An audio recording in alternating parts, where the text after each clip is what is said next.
Hello and welcome to our channel, our informational channel on growing mushrooms here at the Rocky Mountain Spore Company. First, I guess I'll get the disclaimer out of the way. We don't engage in any illegal activities or support any kind of illegal activity. And well, with that, we'll get right into it. Try to stay to the point. First YouTube video. So here's the bag after you unwrap it, and here's everything that we put inside the bag. We're guessing that since you're on the YouTube channel now, you saw that there's instructions to come here. So what we'll do is, first off, you should probably have your own alcohol as well, because it never hurts, even though you have gloves on. Mushrooms are just really about being clean, clean, clean. So before I started this video, I wiped this whole table down because I have a few things that I was going to show you after we inoculate this bag of what you're looking for and kind of how the whole process works. So let's say this is you and you just unwrapped your bag and you have a baggie full of stuff right here with your gloves and your alcohol swabs. So I usually take a paper towel and stick it over there. We're real careful to get all this stuff to you in the bag just extremely sterile. And we do, every one of these bags, you know, we take pride in what we're doing, and we just make sure like we're doing it ourselves, because I'm going to show you some examples from some different growing styles that we have. But, you know, we seal every bag twice. Our substrate is pasteurized twice and sterilized once, and the grains, of course, are sterilized. And we do a lot to get everything into this little package right here without any germs or any kind of anything in there, because that's going to be, in growing mushrooms, that's going to be your biggest thing, is contamination. It'll ruin everything. Mushrooms can't, until they build up an immunity to things, they can't really handle very much. So this package that you actually have is all sterile inside. So we want to keep it that way. And so the correct way, I already have the gloves on, and well, we wrote the instructions, so here we go. So you have your bag. You're going to want to make sure and clean everything around this port. And like, I give you 2 alcohol pads. And sometimes it's not even a bad idea just to clean all around everything.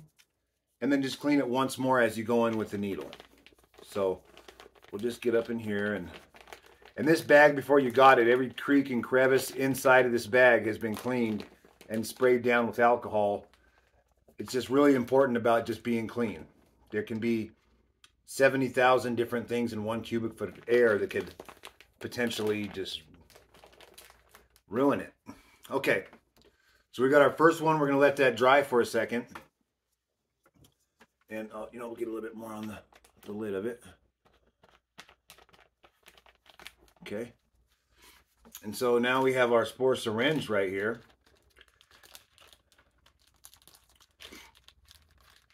And we're just showing you personally how we do everything. There's different ways to do everything. But for us, some people, they like to burn the syringe tip. But I've found that you're just stirring less things up in the air if you just insert the syringe the way that it comes to you and was intended to be threaded on this thing. So in each of our spore kits, we just give you only enough spores to inoculate and take care of the bag that's in front of you. Because on the start of our journey many years ago, if you give somebody more than what they need, they're going to use it thinking it's going to be better, and it's not. We've actually done a lot just to get a good microclimate inside here and make it to where your mushrooms are just good and healthy and happy when we get them in there. So let's take this and put it to the side for just a sec. And we'll bring this over here. So this right here is sterile. We're going to shake it up. And what we want to do is just keep it sterile the whole time that we thread this needle. Anytime we're like exposed to open air, we have to pay attention to everything we're doing. So those spores are mixed in there pretty good. And what we're going to want to do is take this with your squirt bottle and just get it real good. With 70% isopropyl alcohol is what we're using to spray everything down. For your best, ideally, if you want the best results, I mean, go and get a spray bottle. We did give you the alcohol wipes, but if you do just a couple extra steps, the more that you pay attention to things, the better results you're going to have. So,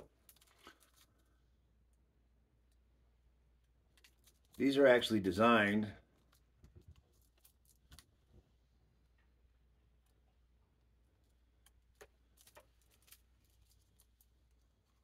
so hard with these gloves.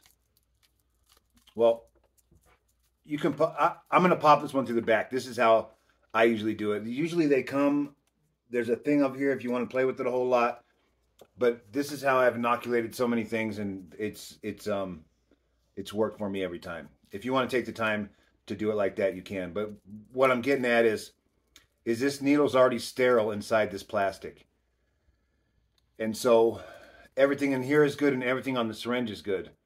So what we're going to want to try to do, of course, after making sure that there's no airflow in the room for 2 hours before you start doing this, and everything is just totally clean and sterile with alcohol, is we're going to just loosen the cap a little bit.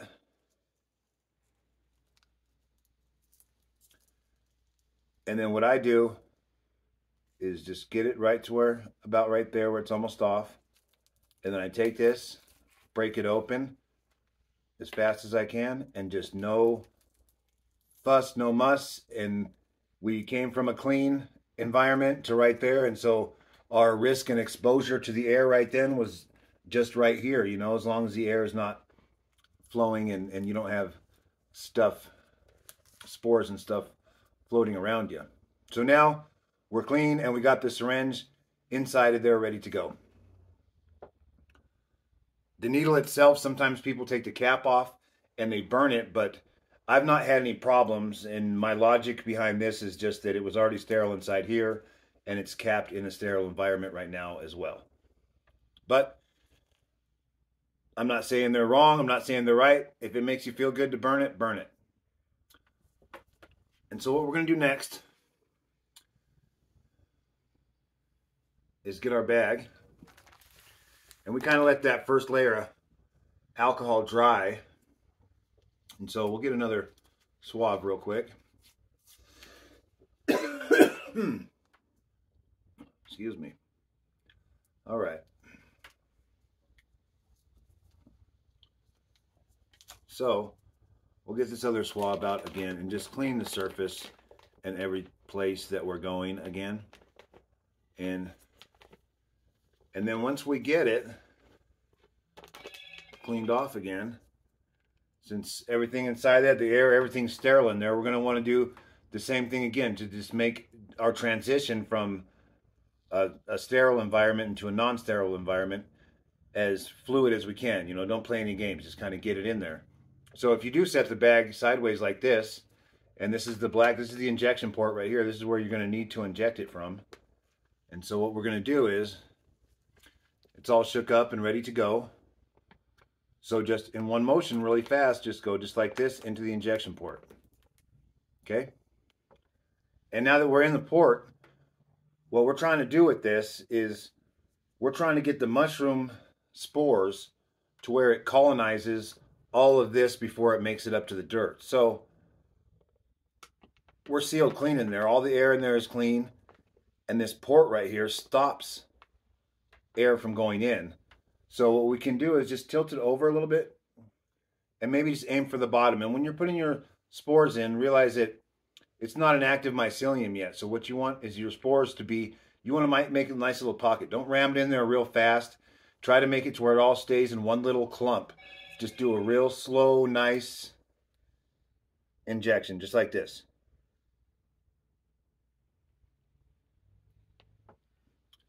And now, just a little bit of paranoia. As I pull them out, the injection port will seal everything. But what you want to do, well, that I do at least, is just as I pull it out, I even wipe again, you know. And so now this bag has been inoculated. And what we want to do is to be honest, I'm going to cut out in a moment after I show you some examples of what you're looking for. What you honestly want to do is just leave it alone for about 2 to 4 weeks. So what you're looking for is right here. This is some healthy mushroom mycelium. It's used for a different growing process. This is more what we do to grow the spores for you. But if you can see, it's white and it's healthy. It's anything else that you could see in there would probably be contamination. Anything that's not white and looks kind of like cotton, I guess you could say. So as you can see right here, this is one of our bigger grain bags, which we would offer these two as well if I don't know, ask for them. And this is when it just began. And then if you can see right here, this, oh, such a lovely mushroom, let me say. This is our golden halo. And our next grow bags are going to be all golden halo. This is such a beautiful mushroom. It's kind of like, it reminds me of a mix between a blue meanie and maybe albino penis envy. So it was just a very beautiful mushroom. But anyway, as you can see, it'll keep going and it will colonize everything, and that's what we're going for in the bag. So we've made little adjustments to this bag from the grow bag that I'm about to show you. We put some wheat straw in there to try to separate everything for you, because ideally we'd like all the grain to have mycelium around it, encased in it, before we mix it. But I mean, nothing's perfect and everything in there is sterile anyway, so you're going to be okay if it doesn't get to all the grains. But most of the grains, we want them to be just like this. This bag, maybe in another week it will be done. It's at the very last stages of it. And maybe if you get more grain bags from us too, or if you ever see in the bottom of my grain bags, don't freak out, because sometimes I put a little bit of cocoa coir inside there just to take that oxygen up, because I found it works so good with just my regular grain spawn bags. It kind of creates that microclimate and takes the moisture from the top, and it has something to suck into, because mushrooms are a whole lot of everything being in this spot to where, you know, they'll always grow, but to get them to grow real good, they seem to like it. So this is an almost fully colonized bag. And now this bag is one of our grow kits that, oh, I think this is three weeks old or 4 weeks old. And as you can see, this is a bigger bag, which we're going to be offering those to the bigger, larger size bags. But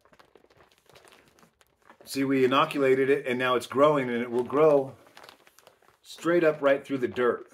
But what we're trying to achieve with the wheat straw is for it to stay down here and eat up as much as possible. But as you can see with this, there's a little bit left over here, and it's all sterile in there anyway. So, and the mycelium's taking a bit to go over there. So, you know, it's not going to hurt on this to go ahead and, even if you break it up a little bit, you'll see that the mycelium is just really grown. It's through all this. It's really strong. You can see the veins in it and everything. That's what we're really looking for. So I guess when you get to that stage, we'll do some more break and shakes for sure. But yeah, the bags are just sealed up very good. So shoot, maybe I'll break this thing up and show you what it's progressed into in about a week. The mycelium looks real good, strong.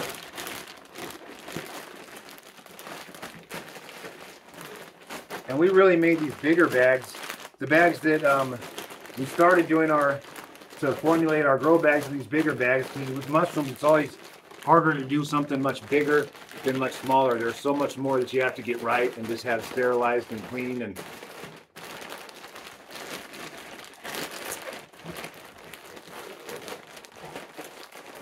mushrooms can be a big process of elimination.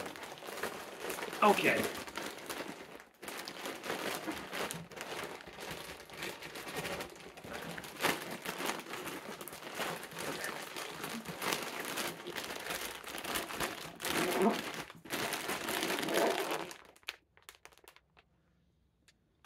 These 0.2 micron filters take just a moment to get the air out, so give me just 1 second and we'll get it out.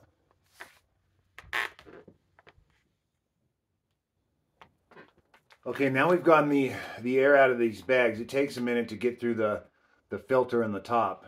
Mushrooms they're not like plants. They breathe in oxygen and give off carbon dioxide, and there's usually always got to be some kind of a gas exchange to get rid of that carbon dioxide. And so that's what the filter is at the top. It's a 0.2 micron filter. It takes a minute to put air through it, but it does give it just enough for what it needs. But after breaking it up, we'll just go ahead and squeeze it into the tightest ball that you can, because the mycelium is actually going to turn this into a brick, and that's where we want it to be at. So we did the break and shake on this one. We inoculated the bag. What you want to do with your bag is, we'll pause in a moment and I'll show you, ideally 75 to 80 degrees. What I usually do personally is 80 degrees to get my grain spawn going. So all you have to do is put this in the dark, somewhere that's clean, and 75 to 80 degrees. And in about 2 weeks to 3 weeks, you're going to see a whole bunch of white stuff growing in there, and that's the mycelium from the spores that you just put inside the bag. So if you want better results, you're going to want to regulate. Like if you have a straight 80 degrees, it's going to be a lot easier. And what I'll do is just take a moment and pause, and I'll show you exactly how, if you want to take the time and you want better results with your mushrooms, what you can do to just simply, very cheaply make yourself a little place to keep your mushrooms at for them to grow and to become good, healthy grain spawn. So I'll be right back. Alright guys, so what we've done here, this is just very, very simple. I mean, you can take your grow bag and put it in the dark at 75 to make sure that it's at 75 to 80 degrees, but you're going to have a lot of fluctuation, which, I mean, it'll still grow, but I found that if you just go on Amazon, I mean, I think they cost like $13. This one's from Hoo, and set it to 80 degrees, and then just go. And we would recommend just using a brand new box, just because we're always trying to keep everything as clean as possible. You don't want to really use some box that something's been sitting around, and dust and spores and all kind of stuff have gotten into it. So it's just so simple. All you do is right here, this thing comes with a thermometer that's hooked up to this, and you plug the heating pad into the box, and the thermometer comes out the other side. And what you want to do is just tape the heating mat onto the back of the cardboard box. And then what you want to do is and on the other side, tape the thermometer to the other side of the box. And then what we'll do is this box will breathe and everything just fine. But what we're trying to do is heat the air up inside of the box, and not like have the mushrooms just sitting straight on top of this. So when you put it upright, you would put your mushroom bag, and with a box this size and a mat like this, you could probably do 3 or 4 bags. We gladly sell them to you. But so you have your thermometer right there, and then what you would do is stack your mushrooms on the back, so it's actually heating the air in between everything, and then heating your mushrooms, and not something that's put in a heating element to where it would be uneven. So yeah, stack, 3, 4 bags right here and have a cushion of air in between. And put it up, close it up. And we're going to keep posting. In 3 weeks, we kind of changed the way that we grow to do these grow bags. We're so passionate about it. We've done a lot of research with it, and we've had actually a lot of success with the grow bags. We usually grow in a different way, like the way that we grow the mushrooms for the spores we put in there. We're going to keep updating, and if you could like and subscribe, we're gonna, as we grow our golden halos, I can go ahead and I'll make a video and show you just actual videos of the mushrooms that you're going to be growing. So These first ones were Amazonians. We have pictures on the website, but it's a very hardy, very good first time mushroom that we thought, and so we'll just keep switching it up. We'll do one kind of mushroom and then we'll switch it up to another one, and our grow bags will just kind of be all over the place in variety. But if you do follow the instructions and keep everything clean and keep the temperature kind of how I just showed you, regular, you know, those bags, they'll throw off a 1/4 pound to a 1/2 pound of mushrooms, and we'll show you how to get them to every stage of it. Is basically what I'm trying to say. Is we're going to walk through every stage of it with you, and we just inoculated it together. And so we'll see you in a couple weeks when the mycelium is growing and the grain spawn needs to be shook up just a little bit. And we'll see you then.